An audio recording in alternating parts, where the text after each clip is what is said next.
नमस्कार। आज हामी दर्शनको विषयमा पोडकास्ट बनाउन गइरहेका छौँ। मानव सभ्यताको प्रादुर्भावदेखि नै जब मान्छेमा सोच्ने, मनन गर्ने, दार्शनिक विचारको जब प्रादुर्भाव भयो, जब मान्छे सोच्न थाल्यो, तत्पश्चात दर्शनको प्रादुर्भाव भयो। दर्शन अर्थात् दृश्यते अनेन, जुन चिजबाट, जुन भिजनबाट संसारलाई देख्न सकिन्छ, संसारलाई बुझिन्छ, संसारको विशद व्याख्या गरिन्छ, त्यो मत, त्यो तरिका, त्यसलाई दर्शन भनिन्छ। यस विषयमा पूर्वीय सभ्यतामा पनि र पश्चिमी जगतमा पनि दार्शनिकहरूले धेरै विचार गरेका छन्। पूर्वीय दर्शन भनेको मुख्यतया दुई धारामा बाँडिएको छ। ती दुई धारा हुन्, एउटा वेदलाई मान्ने, वेदको प्रामाण्यलाई स्वीकार गर्ने, वेदले भनेको कुरा ठिक छ, त्यसमा ऋषिहरूले जुन विचार राखेका छन् त्यो सत्य छ भनेर मान्ने दर्शनहरू आस्तिक दर्शनमा गनिन्छन् भने वेदलाई नमान्ने र आफ्नो बुद्धिलाई मात्रै बढ्ता प्रशय दिने, वेदलाई, ऋषिहरूलाई, उनीहरूको विचारलाई नमान्ने, ती दर्शनहरू वेदबाह्य नास्तिक दर्शनको रूपमा लिएको छ।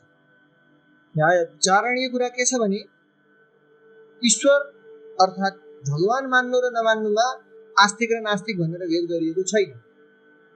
यदि वेदलाई मानेको छ त्यो दर्शनले भने त्यो आस्तिक दर्शन रहेको छ भने, यदि उसले वेदलाई मान्दैन, वेदको प्रमाणलाई मान्दैन भने त्यो दर्शनलाई नास्तिक दर्शन भनिएको छ। नास्तिक दर्शनमा मुख्यतः बौद्ध दर्शन, जैन दर्शन र चारवाक दर्शनहरू पर्दछन् भने आस्तिक दर्शन पनि त्यसै रीतमा 6वटा विभाग गरिएका छन्। मुख्य आस्तिक दर्शन हुन् न्याय दर्शन, वैशेषिक दर्शन, सांख्य दर्शन, पातञ्जल योग दर्शन, मीमांसा दर्शन र वेदान्त दर्शन। यिनीहरूमा सबैभन्दा फाउन्डेसन रूपमा हाम्रो सभ्यताको, हाम्रो विचारधाराको पुराण, महाभारत, रामायण आदिमा प्रयुक्त भएको सबभन्दा फाउन्डेसन दर्शन, सबभन्दा आधारभूत बेसिक दर्शन भनेको चाहिँ सांख्य दर्शन हो। सांख्य दर्शनका प्रथम दार्शनिक अथवा भनौँ सांख्य दर्शनका प्रणेता कपिल मुनि हुन्। कपिल मुनिबाट आएको यो दर्शनलाई सांख्य दर्शन भनेर मानिएको छ। यिनीहरूलाई सांख्य किन भनिन्छ त भन्ने विचार गर्दा संख्या अर्थात् तपाईले संख्या बुझ्नलाई, संख्या भनेको सामान्य जीवनमा 1, 2, 3, 4 आदि गरेर हामीले बुझ्दछौँ र संख्या बुझ्नको लागि हामीले 1 र 2 को बीचमा जुन भिन्नता छ नि, अथवा 2 र 3 को बीचमा जुन भिन्नता छ, त्यो भिन्नता बुझिसकेपछि हामीले संख्या बुझेको भन्छौँ। अर्थात् राम्ररी बुझ्नु, ख्या मतलब बुझ्नु, राम्ररी बुझ्नु भनेको संख्या हो। र त्यही राम्ररी बुझ्ने, यो जीवन र जगतलाई राम्ररी बुझ्ने जुन दर्शन छ त्यो दर्शनलाई सांख्य दर्शन भनेर भनिएको छ। संख्या अस्य अस्मिन् वा अस्ति इति सांख्यम, अर्थात् जसले राम्ररी विवेक गर्छ, राम्ररी जगतको विवेक गर्छ, त्यो दर्शन सांख्य दर्शन हो। यसै प्रसङ्गमा शुद्धात्म तत्व विज्ञानम सांख्यमित्य विधीयते, अर्थात जसले आत्मतत्वको सही रूपमा व्याख्या गरेको छ त्यो दर्शन सांख्य दर्शन हो। त्यसै कारणले यसलाई सांख्य दर्शन भनिएको छ। सांख्य दर्शनमा मूलतः दुईटा तत्व मानिएका छन्। जगतको फाउन्डेसन, जगत सुरुमा बन्नु, जगतको सबै चिजलाई आफूले बुझ्नको लागि सांख्य दर्शनले दुईटा तत्व मानेको छ। ती दुईटा तत्व हुन् प्रकृति र पुरुष। प्रकृति भन्नाले जुन जड चिज देखिन्छ, जुन चिजमा चेतन छैन, त्यसलाई प्रकृति मानिएको छ भने जुन चिजमा चैतन्य देखिन्छ, ज्ञान गर्ने खुबी देखिन्छ, त्यो चिजलाई पुरुष मानिएको छ, त्यो तत्त्वलाई पुरुष मानिएको छ, पुरुष भनिएको छ। र यो प्रकृति र पुरुषको विवेकबाट नै हामीले संसारलाई बुझ्न सक्छौँ, यो जगतलाई बुझ्न सक्छौँ, यो ब्रह्माण्डलाई नै बुझ्न सक्छौँ भन्ने अभिप्राय सांख्य मतका दार्शनिकहरूको रहेको छ। यहाँ पुरुष भनेर भनिएको छ, त्यो पुरुष भनेको पुरुष जातिलाई जनाउनको लागि नभनिएर पुरै प्राणी जगतलाई नै जनाउन भनिएको हो, जीवलाई जनाउन भनिएको हो, यो आत्मतत्वलाई बुझाउन भनिएको भन्ने कुरा हामीले याद गर्नुपर्छ। स्मरणीय कुरा के छ भने मैले सुरुमा पनि भनेको थिएँ, ईश्वर मान्दैमा वा नमान्दैमा आस्तिक वा नास्तिक हुनु होइन। यो दर्शनले ईश्वर मान्दैन, भगवान छन् भन्ने कुरामा सांख्य दार्शनिकहरूको विश्वास छैन। यिनीहरू ईश्वर मान्दैनन्, यिनीहरू भगवान मान्दैनन्, तर यिनीहरू आत्मतत्व मान्छन् र त्यो आत्मतत्व मान्नु नै यिनीहरूको वेदमूलकताको प्रमाण हो। अर्थात् यिनीहरू आत्मा मान्छन्, त्यसैले यिनीहरू वैदिक दर्शन हुन्। यिनीहरूले ईश्वर मानुन् या नमानुन्, आत्मा मान्ने भएको हुनाले वेदको त्यो विचारधारालाई अँगाल्ने भएको हुनाले सांख्य दर्शन आस्तिक दर्शनमा गरिएको छ। र यसै दर्शनको माध्यमबाट नै हामीले हाम्रा पुराण इतिहासहरूलाई व्याख्या गर्न सक्छौँ। त्यसको सेन्ट्रल थिमलाई पकड्न, गीताको सेन्ट्रल थिमलाई पकड्न, महाभारत रामायण आदिको सेन्ट्रल थिमलाई पकड्न हामीले सांख्य दर्शनबाट मूलभूत कुराहरू सिक्नै पर्ने हुन्छ। यो सांख्य दर्शनको जुन प्रभाव छ, यो सांख्य दर्शनको प्रभाव नास्तिक बौद्ध दर्शनहरूमा पनि परेको छ र अन्य आस्तिक दर्शनहरूमा पनि सांख्य दर्शनको प्रभाव परेको छ। सांख्यकै कुराहरूलाई खण्डन र मण्डन गर्दै बाँकी दर्शनका धाराहरू चलेका छन्। हाम्रो पूर्वीय सभ्यताको विचारधारा चलिएको छ। त्यही भएर सर्वप्रथम हाम्रो सभ्यतालाई बुझ्न, हाम्रो विचारधारालाई बुझ्न हामीले सांख्य दर्शनमा राम्रो ध्यान राख्नुपर्ने देखिन्छ। अब हामी विषयतिर प्रवेश गरौँ। प्रकृति र पुरुष जगतका यी दुई तत्व सांख्यले मानेको छ। यी दुईटा चिज भिन्दा भिन्दै हुन्, तर पनि जगत दशामा आउँदाखेरि यी दुईटा छुट्याउनै नमिल्ने गरेर रहेका छन्। हामीले अहिलेको ब्रह्माण्डमा हेर्दा अथवा अहिलेको जगतमा हेर्दा प्रकृति जड चिज र पुरुष चेतन चिज, चेतन तत्व सँगै नै पाउँछौँ। एउटै जगतमा यी दुईटाको मिलेको अवस्थिति रहेको हामीले पाउँछौँ। त्यसमा पनि प्रकृतिलाई व्याख्या गर्दा यसको गुणको आधारमा व्याख्या गरिएको छ। किनभने हामीले कुनै चिजलाई बुझ्दाखेरि त्यसको गुणबाट बुझ्छौँ, कुनै तत्त्वलाई बुझ्दाखेरि त्यसको लक्षणबाट बुझ्छौँ, त्यसको क्यारेक्टरिस्टिक्सबाट बुझ्छौँ, त्यसको क्वालिटिजबाट बुझ्छौँ। त्यही भएर प्रकृतिको तीनटा गुणहरू मानिएका छन्। ती तीनटा गुणहरू हुन् सत्वगुण, रजोगुण र तमोगुण। तमोगुण अर्थात् अन्धकार। हामीले मूलभूत रूपमा विश्वमा व्याप्त अन्धकारलाई प्रकृतिको तमोगुणको रूपमा लिन सक्छ। त्यो ढाक्ने गुण हो, ढाकिने छ, संसारलाई ढाक्ने छेक्ने गुण, ज्ञान हुन नदिने गुण, रोकेर राख्ने गुण, त्यो तमोगुण, डार्कनेस। भने जुन देखाउने गुण छ, प्रकाशात्मक गुण छ, जुन ज्ञान गराउने गुण छ, जुन देखाइदिने गुण छ, त्यो भनेको सत्व गुण हो। र त्यसलाई स्टेबल गराउने, त्यसलाई स्थितिमा राख्ने, त्यसमा क्रिया गराउने, त्यसमा मोसन गराउने जुन प्रकृतिको गुण छ, त्यो गुणलाई रजोगुण मानिएको छ। त्यसै हुनाले सत्व र तमोगुण भनेको एक अर्काका विरोधी गुणहरू। कि त्यसलाई तमोगुणले ढाक्छ र हामीले त्यसको ज्ञान गर्न सक्दैनौँ, कि त्यसलाई सत्वगुणले ढाक्छ, सत्वगुणले देखाउँछ र त्यसको हामी ज्ञान गर्न सक्छौँ। तर त्यसको त्यो दुवै अवस्थामा पनि रजोगुणमा त्यो स्थित भएको हुन्छ। स्थिति, एक्जिस्टेन्स भनेको रजोगुण। मूलभूत रूपमा प्रकृतिलाई त्रिगुणात्मिका प्रकृति भनेर भनिएको छ सांख्य दर्शनमा। र प्रकृति 3 गुणले युक्त छ। यही 3 गुणको माध्यमबाट हामीले प्रकृतिलाई बुझ्छौँ। त्यसै गरी अब जाउँ पुरुषमा र पुरुषको गुणहरूमा जाउँ। सांख्य मत अनुसार पुरुषमा कुनै गुणै रहँदैन। जुन देखिने, ढाकिने, रहने आदि गुण छन् त्यो पुरुषको गुण होइन। ऊ त खाली चेतन हो, बुझ्ने चिज हो, कन्सियसनेस हो, केवल विवेक गर्ने चिज हो, विवेक गर्ने तत्त्व हो, ऊ थाहा पाउने तत्त्व हो। उसले थाहा पाउँछ यो चिज यहाँ छ, यसको स्थिति यस्तो छ, यो देखिएको छ अथवा ढाकिएको छ, यो स्थित छ आदि सबै चिजको जुन ज्ञान गर्ने छ, त्यो ज्ञान गर्ने ज्ञाता पुरुष हो। ऊ चेन्ज हुँदैन, उसमा कुनै चेन्ज आउँदैन, ऊ केवल रहन्छ र उसले ज्ञान गर्छ। उसबाट अरू चिज पनि केही बन्दैनन्, अरू प्रडक्ट पनि केही बन्दैनन्। ऊ खाली ज्ञान गर्छ, ऊ खाली बुझ्छ।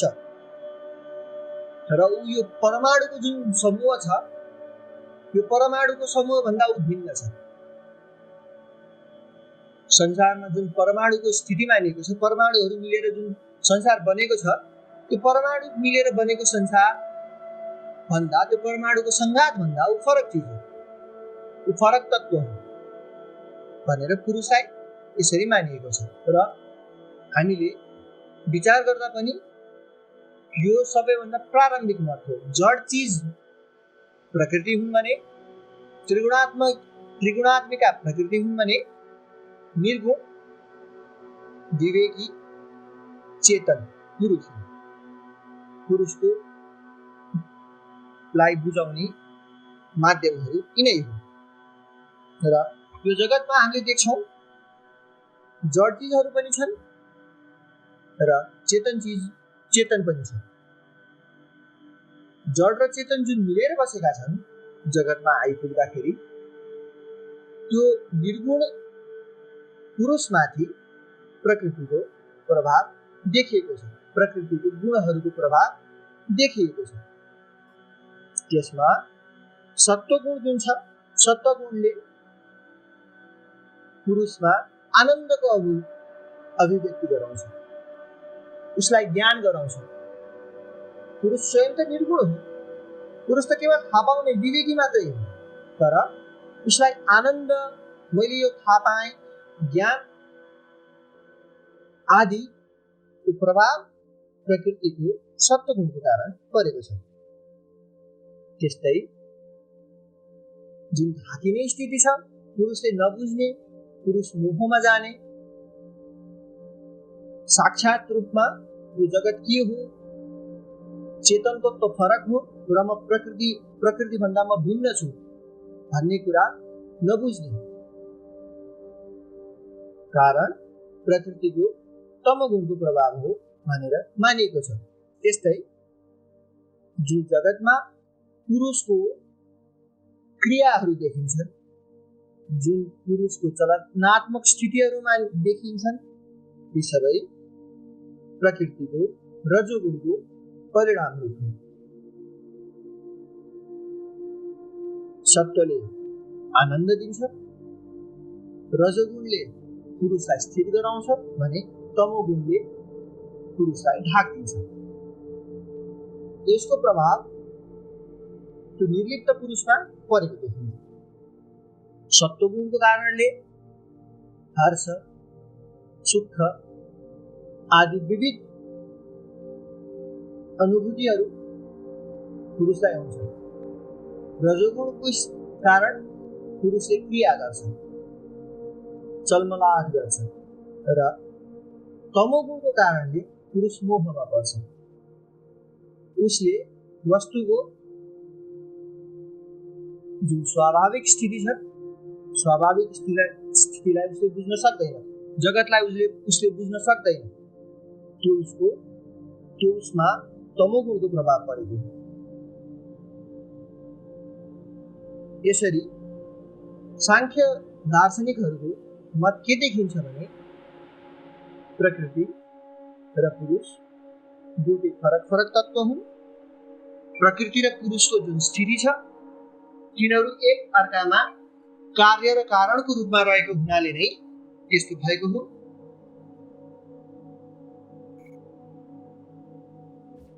प्रकृति यो जगतको कारण हो। उसको त्रिगुणको प्रोपोर्सन चेन्ज अर्थात् परिणामबाट जगतको सबै वस्तुहरू बनेका छन्।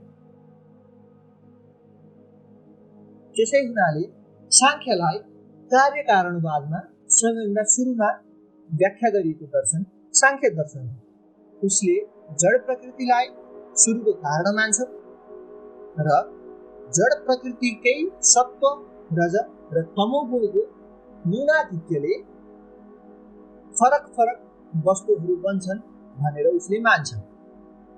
जस्तै दुधमा जुन विकारहरू आउँछन्, दुध, दही र घिउ विकारहरू आउँछन् खालि एउटा इक्जाम्पलको रूपमा, त्यो सबै खालि प्रोपोर्सनल चेन्जले बनेको। प्रोटिनको स्ट्रक्चर भन्नुहोस् अथवा गुणको न्यूनाधिक्य भन्नुहोस्, भाषाको मात्रै फरक हो।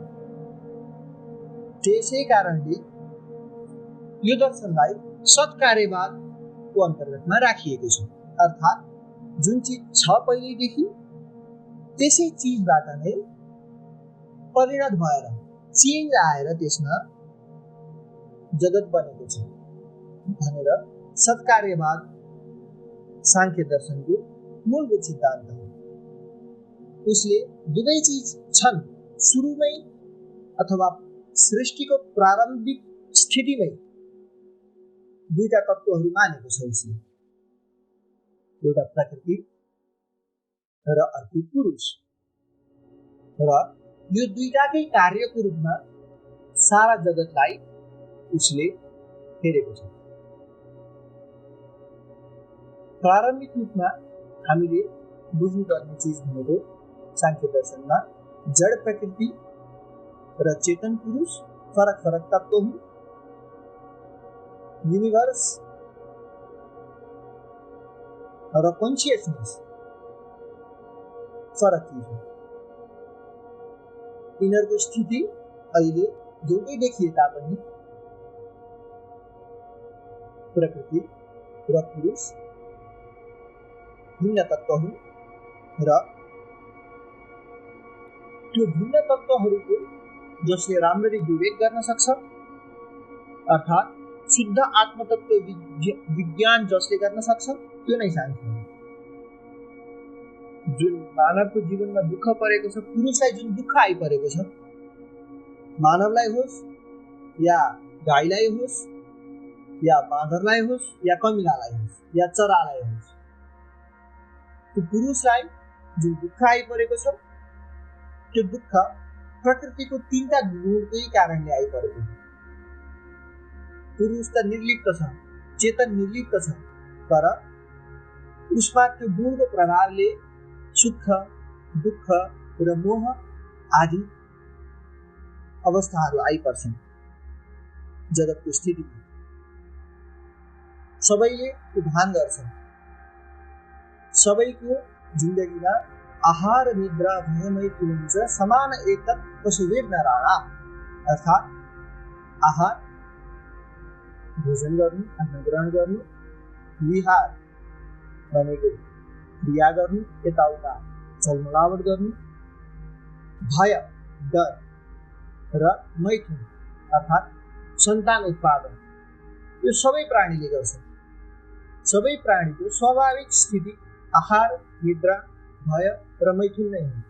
तर मानव जीवनमा मानवको चित्तबाट हामीले यो दुईटा प्रकृति र पुरुष फरक तत्त्व हुन् हामी विवेक गर्न सक्यौँ भने हामी यो प्रकृतिको दुःखबाट, यो दुःखको संसारबाट, दुःख जालबाट हामी मुक्त हुन सक्छौँ, हामी छुट्न सक्छौँ भन्ने सांख्य मतका दार्शनिकहरूको विचार रहेको छ। यसमा सांख्यकारिकामा भनिएको छ तद्विपरीत श्रेयान् व्यक्ताव्यक्तज्ञ ज्ञानात्, अर्थात् दुःखबाट छुट्नको लागि मान्छेले व्यक्त अर्थात् चेतन र अव्यक्त अर्थात् प्रकृतिको सही रूपमा भिन्नता, तिनीहरूको भेदलाई बुझ्न सक्यो, आफूलाई प्रकृतिबाट विलिप्त राख्न सक्यो भने त्यो नै दुःखलाई हटाउने, पूर्ण रूपमा दुःखलाई हटाउने साधन हो भनेर दुःख निवृत्ति र सुख प्राप्तिको लागि सांख्य मतका दार्शनिकहरूले प्रकृति र पुरुषको सम्बन्धमा प्राथमिक विचार राखेका छन्।